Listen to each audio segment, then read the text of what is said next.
I hadn't expected to be called out, certainly not in front of everyone.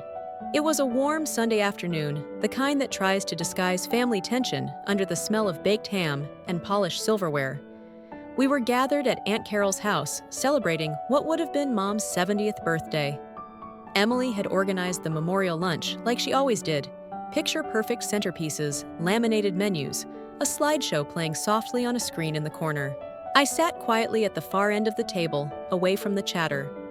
No one seemed to notice I was there. Not until Emily stood up. She tapped her glass twice, with a spoon flashing her well-rehearsed smile.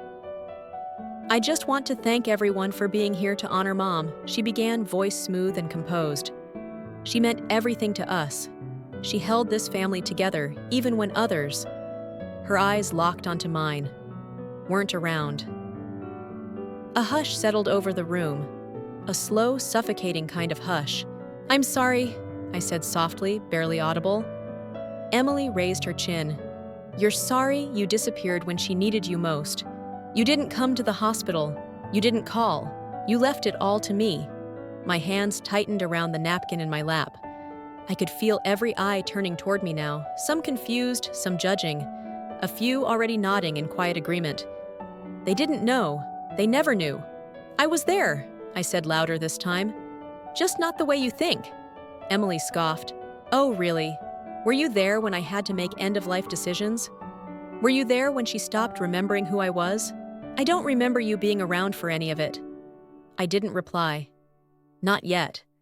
My heart pounded in my chest, but I knew this wasn't the moment for shouting or defending myself. I reached into my purse and pulled out a folded envelope. Its edges were worn, the paper soft from being held too many times. I stood up and walked it over to her. "What is this?" she asked, looking at the envelope like it might bite her. "A letter," I said, "from Mom. She asked me not to share it, until someone forced me to." Emily hesitated, then opened it. Her fingers trembled as she read. Her mouth opened slightly, but no words came out. The room was still. Everyone waited. Her eyes filled with tears. I turned and walked out of the room. It hadn't always been this way. Emily and I used to be close once.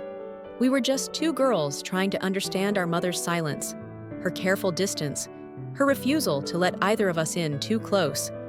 I was the older one, the quieter one. Emily was vibrant, organized, loved by everyone. I envied her ease with people. She envied my independence. But when Mom got sick, something cracked between us.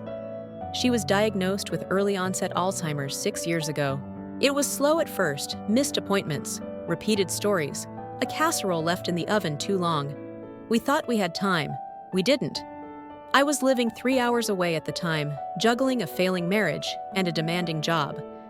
When the doctor called and said Mom needed full-time care, I made a choice. I quit my job, left the city, and moved into Mom's house. Emily, who still lived nearby, visited when she could. But she had her own life, 2 kids, a full-time job, a mortgage. I didn't blame her. But then something changed. One night, Mom looked me in the eyes and said, "Don't let her see me like this. Let her remember me the way I was." She was still lucid then, still strong-willed, still trying to protect Emily from the decline she knew was coming. "You want me to lie to her?" I asked. "I want you to love her," she said. So I did. I let Emily think I wasn't there. I made excuses when she asked if I'd visited. I answered her calls vaguely. I told her I'd been busy with work. I took on every painful moment, every fall, every outburst, every sleepless night, so Emily could stay in denial. It broke me. The house was full of ghosts. Mom's voice echoing through empty halls, the smell of her perfume lingering in the cushions. I wrote everything down, every moment, like it would matter someday. And then, one night, a month before she passed, Mom called me into her bedroom. Her hands were cold. Her voice was thin. "There's a letter on my nightstand. It's for Emily, but I want you to hold on to it." Why, I asked. Because someday she'll need it, and you'll know when. I didn't understand it then, but I do now. That moment at the memorial lunch wasn't about me proving anything. It was about giving my sister what Mom had left for her, the truth she had never wanted, but desperately needed. The house was always too quiet. Even when the TV hummed softly in the background or the kettle hissed on the stove, there was a silence that wrapped around everything. The kind of silence that wasn't peaceful, it was heavy, suffocating. It crept into my bones, into the spaces behind my eyes, until I barely remembered what it felt like to be heard. After I moved back into Mom's house, the first few weeks were manageable. She was forgetful, yes. She'd ask the same question twice in 5 minutes, or call me by my father's name. He'd been gone for over a decade, but she could still make her own tea. Still folded laundry, even if she left it in the fridge once. I remember laughing the first time that happened. But laughter didn't last. By the second month, she began to wander. I'd wake up at 2 a.m. and find the front door wide open. Once she was standing barefoot in the middle of the yard, looking up at the stars, whispering something I couldn't understand. Another time, she screamed when she saw her own reflection in the bathroom mirror. I stopped sleeping. I started locking the doors from the inside with a hook latch. I moved the knives to a locked drawer. I hid the matches, the pills, anything that could hurt her or me. Emily didn't see any of this. She'd call once a week maybe, and I'd lie through my teeth. She's doing okay, I'd say. A little confused, but stable. And Emily, eager to believe it never pressed. She'd talk about her boys' soccer games, about trying to get promoted at work. I'd nod and smile, even though she couldn't see me. I started keeping a journal. Every night after Mom fell asleep, if she fell asleep, I'd write. Not because I needed to document it, but because I needed a place to scream. The pages knew everything. How I bathed her after she wet the bed. How I held her as she cried, because she thought her mother had died all over again. How she slapped me once hard, and then begged for forgiveness like a child. No one ever saw me cry. That was the rule I made with myself. One night, Emily texted me, "You still planning to come to Lucas's birthday next weekend?" I stared at the screen for 10 minutes. Mom had just thrown her dinner plate at the wall. I'd spent an hour scrubbing tomato sauce off the curtains. I typed, "Can't. Swamped with work," she replied. "Of course. You're always busy." Something in me cracked that night, but I couldn't tell her the truth. I'd made a promise. Mom's decline was slow and brutal. Every week something was gone. Her recipes, her laugh, the way she'd hum while brushing her hair. Then came the moments when she didn't know who I was. When she asked me trembling, "Do I live here?" Or the nights she thought I was a nurse and asked when her daughter would visit. The worst part wasn't her forgetting me, it was how much I remembered her. I remembered the woman who took night shifts at the diner so we could have school supplies. The woman who taught me how to drive in a parking lot behind the grocery store. The woman who never missed a single parent-teacher conference, even when she was sick. That woman was slipping through my fingers, and there was nothing I could do to stop it. I thought about calling Emily 100 times, but what would I say? That Mom was disappearing in pieces, that she sometimes cried for Dad in the middle of the night, like he was just in the next room.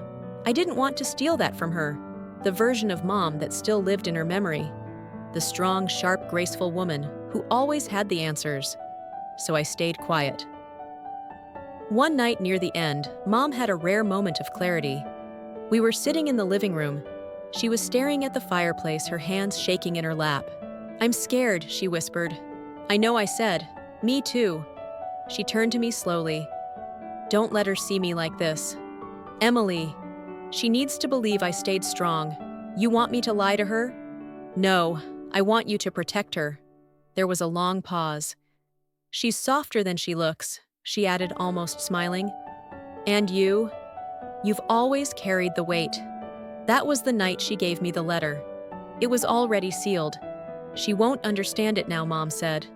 "But someday, she will, when it hurts enough to ask why." I placed the letter in the back of my journal, and I waited. Waited through the funeral. Waited through the silence that followed. Waited through the bitterness in Emily's voice when she said, "You didn't even try." But the day she accused me, stood there and spoke her truth, not knowing how much it wasn't, I knew it was time. Time for her to carry some of the weight, too. I didn't stay to watch her finish the letter. I couldn't. There was something about seeing her hands tremble, just like Mom's had near the end, that made it unbearable. So I walked out of that dining room with my head held high, but my heart hammering like a war drum inside my chest. The front porch was quiet. Cicadas buzzed in the distance. I sat down on the wooden steps and stared out at the street, gripping the edge of my seat to keep from falling apart. My hands were damp. My pulse thundered in my ears. For the first time in years, I didn't know what would happen next. A few minutes passed, maybe 10, maybe 20. Time slowed the way it does after a storm, when the wind has done its damage, but the world hasn't caught up yet. Then the door creaked open behind me. Emily stepped outside, still holding the letter. Her face was pale eyes, puffy. She looked like a child who'd just been told the truth about Santa Claus, not angry, just untethered, lost. "I didn't know," she said, voice hoarse. I nodded. "I know. I didn't know any of it," she repeated, like maybe saying it again would change how bad it felt. "You weren't supposed to," I said quietly. "Mom didn't want you to." Emily sat down next to me on the steps, but left a space between us. We stared at the street in silence. I could tell she wanted to say something more, maybe a thank you, maybe an apology, but the words wouldn't come. That was okay. I wasn't ready to hear them yet anyway. Over the next week, the phone calls started. First from Aunt Carol, "I had no idea what you'd been through. Why didn't you say anything?" Then from Cousin Jamie. "That letter, it changed the way I saw everything. I'm sorry I believed the wrong story." Everyone had something to say. They called it brave. They called it selfless. They called it heartbreaking. But no one could call it back. Not the missed birthdays. Not the years I spent being a ghost in my own family. And Emily, she didn't call. Not for a week. Not for 2. Until one afternoon, she showed up at my door. I was folding laundry when I heard the knock. I didn't rush to answer. I let her stand there for a minute. Maybe a petty part of me needed that. Then I opened the door. She was holding a pie, lemon meringue, Mom's favorite. "I know you don't bake anymore," she said softly, but I remembered this used to be her comfort food. So, I thought maybe. I stepped aside to let her in. We sat in the kitchen, 2 sisters who had spent years walking the same path, but never once looked at each other. She placed the pie on the counter and folded her hands. "I need to say this," she said, "and you don't have to say anything back." I nodded. I was wrong. I was so sure I knew what happened, and I filled in the blanks with anger. I didn't think to ask. I just made you the villain in my grief. I swallowed. Hard. "I didn't want to destroy your memories," I said. "I just wanted to protect them." Like she asked. "But she protected me too much," Emily whispered. I needed the truth.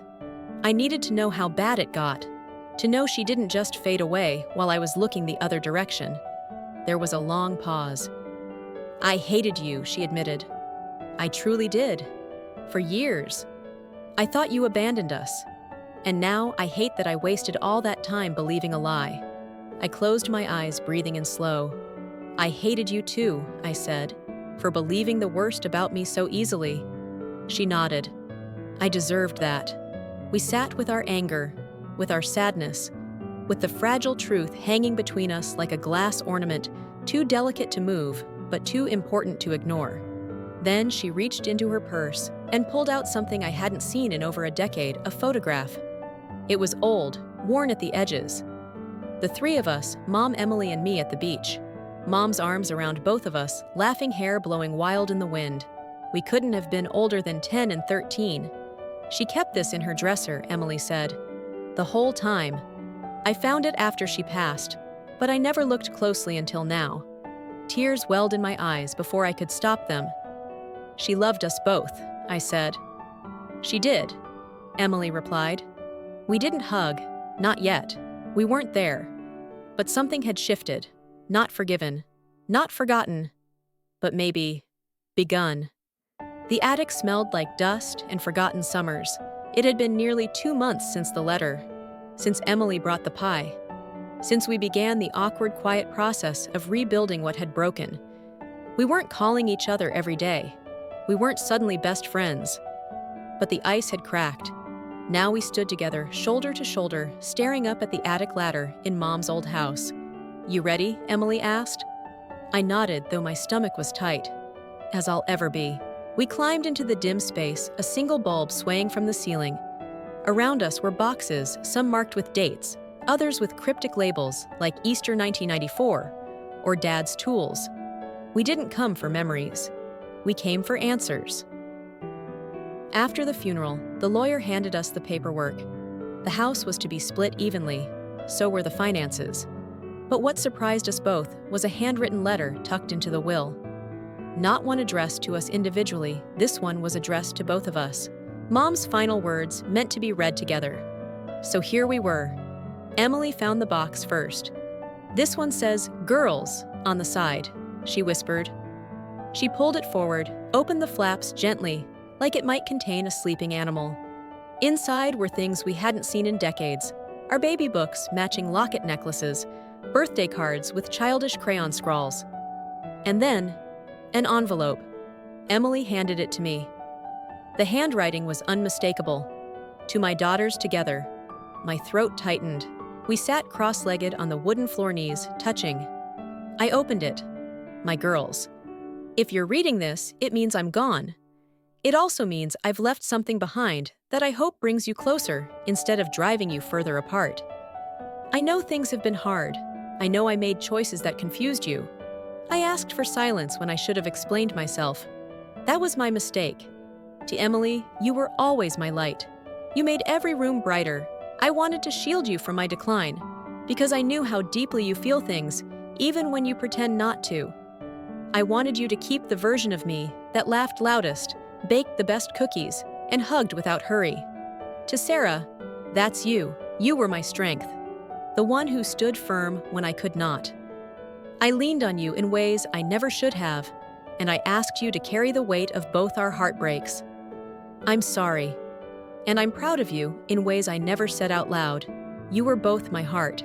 My biggest wish is that you find each other again, not through grief, but through truth. Love, always, Mom." The letter slipped from my fingers. Emily didn't speak for a long time. She was biting her lip, blinking fast. I didn't know if she was angry or broken or both. She knew, she finally said. "She knew what she asked of you. She also knew what she took from you," I replied. There was a moment, a deep, honest moment, where we looked at each other and realized how much had been taken from both of us. Different kinds of pain, different kinds of silence, but pain all the same. We spent the rest of that afternoon going through boxes, laughing at old photos, crying over broken ornaments. There was something healing about dusting off memories that didn't hurt anymore. At one point, Emily held up an old VHS tape. This one says, "Christmas 1991. Want to watch it?" I smiled. "If we can find a VCR, absolutely." That night we stayed at the house. We ordered takeout just like we used to when Mom had her no-cook days. The living room still smelled faintly of her vanilla lotion and lavender dryer sheets. We watched the video together, us as kids tearing open presents in our pajamas. Mom's laughter behind the camera strong and full. For a second, it felt like she was still there, watching us, proud. Later, as we packed up to leave, Emily touched my arm. "I've been thinking," she said, "about the house. I know it's supposed to be 50-50, but I don't want to sell it." My heart skipped. "You want to keep it?" She nodded. "I want to fix it up, make it a place we come back to, for holidays, for each other." I stared at her. "You'd live here." "No," she said with a soft smile. "I want us both to." I laughed, shaking my head. "That sounds like a disaster waiting to happen." "Probably," she said, "but maybe a good one." And for the first time in years, I said something I never thought I would again. Maybe. Fall came quietly that year. The trees burned amber and gold along the driveway, casting long shadows across the porch of Mom's old house. Only now, it wasn't just her house. It had become ours. It had been 6 months since we read the letter in the attic. 6 months since Emily said the words, "I want us both to live here." We didn't move in full time. We weren't quite ready for that. But we turned it into a place where we could meet halfway. a place that wasn't haunted by the past anymore, but shaped by what we chose to do with it. The house had changed. So had we. The floral wallpaper Mom had loved had been replaced with soft cream paint. The old curtains were gone, replaced by sunlight that now poured into the rooms freely. We didn't erase her, but we let go of the heaviness. We kept her favorite teacups, framed a copy of her letter, and in the corner of the living room, we placed the photo of the three of us at the beach. Mom's laughter frozen in time. Emily and I started a new tradition: Sunday suppers. Every other week we cooked. We invited the cousins, the nieces and nephews, even Aunt Carol, who still brought the same overcooked casseroles. The first few gatherings were awkward. The air held remnants of old misunderstandings. But slowly, the tension gave way to laughter, the kind that doesn't come from forgetting, but from forgiving. One Sunday, I caught Emily standing in front of Mom's photo arms, folded, brow furrowed in thought. "She really played us," she said with a half smile. I walked up beside her. "She did. She gave you the weight," Emily said, "and gave me the illusion. We both suffered, but she thought she was protecting us. She did it out of love." "I know, but still." She paused. "I wish we had known earlier." I nodded. "Me too. But if we had, maybe we wouldn't have appreciated this moment as much." Emily looked over at me. "Do you think she'd be proud of us?" I didn't hesitate. "I know she would." Later that evening, after everyone had gone and the dishes were done, I sat on the porch alone. The wind carried the scent of burning wood and dry leaves. Somewhere nearby, a wind chime danced gently in the night. I pulled Mom's letter from my jacket pocket. I didn't need to read it, I had it memorized by now, but I held it anyway. It reminded me of everything we'd lost, and everything we found again. Grief doesn't leave you, it becomes part of the architecture. But so does love, and forgiveness, and home. A few days later, I got a package in the mail. It was from Emily. No return address, no note. Just a small box wrapped in brown paper. Inside was a silver locket, our childhood necklace polished and restored. I opened it to find two photos, one of her, one of me, and in the center, an engraving. She carried the silence. I carried the shadow. Together, we carried the truth. I clutched it to my chest and wept. Not out of pain, but out of peace. Grief divides, truth heals. But what bridges both is love. Emily and I are not the same sisters we once were. We're better. Not because we got over what happened, but because we went through it together. So now, every time someone says, "You weren't around," I smile gently. Because I know what they don't. And I know what matters. Have you ever been blamed for something you didn't do? Have you carried the weight of silence just to protect someone you love? Tell me in the comments, because someone else might need to hear your story too. And if this touched your heart, share it with someone who needs healing. Because sometimes the letter they need is your voice.